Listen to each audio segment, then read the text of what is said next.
بسم اللہ الرحمن الرحیم۔ السلام علیکم ناظرین، آپ کو بہت ہی انتہائی افسوسناک خبر سے آگاہ کر رہے ہیں کہ عمران خان صاحب کے بہت ہی قریبی اور دل کے بھی بہت قریب اور بہت ہی سپورٹیو دوست جو کہ عمران خان صاحب کے ساتھ ہمیشہ ہر مشکل وقت میں ان کے ساتھ رہے، آج ان کے دوست جو کہ بہت ہی قریبی دوست تھے، آج وہ اپنی زندگی کی بازی ہار گئے ہیں اور یہ کئی دنوں سے علیل تھے جن کی وجہ سے ان کو ہاسپٹل کے اندر ایڈمٹ کیا گیا تھا، لیکن آج وہ اپنی زندگی کی بازی ہار گئے ہیں۔ ناظرین، یہ عمران خان صاحب کے ساتھ وہ والا دوست تھا جو کہ شوکت خانم ہاسپٹل کے لیے بھی انہوں نے چندے جمع کیے اور عمران خان صاحب کا ہمیشہ ہر گھڑی میں ہر مشکل وقت میں عمران خان کے ساتھ رہے۔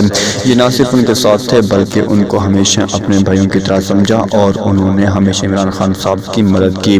اور عمران خان صاحب کا یہ دوست کئی دنوں سے علیل تھے ہاسپٹل کے اندر، اور وہاں پر آج ہی یہ نیوز آئی ہے کہ عمران خان صاحب کے یہ دوست بہت ہی دلی اور گہرا دوست جو کہ پاک بھارت دونوں لوگوں کے لیے یہ ایک بہت ہی انتہائی افسوسناک خبر ہے۔ پاک بھارت کے لوگ غمگین ہیں اور یہ دوست عمران خان صاحب کے دلیپ کمار صاحب ہیں جو کہ وقت وفات پا چکے ہیں، اور یہ سانس کا مسئلہ تھا ان کو ہاسپٹل کے اندر، یہ کچھ دنوں سے یہ داخل تھے اور اب وہ آج اپنے خالق حقیقی سے جا ملے ہیں۔ دلیپ کمار عمران خان صاحب کے بہت ہی گہرے دوست تھے اور انہوں نے انڈیا کی فلم انڈسٹری کے اندر بہت زیادہ کام کیا تھا۔ ناظرین، ملتے ہیں اگلی ویڈیو میں۔ اگر ویڈیو اچھی لگی ہے تو ہمارے چینل کو سبسکرائب اور ویڈیو کو لائک کر دیجیے۔ ملتے ہیں اللہ نے کے بعد۔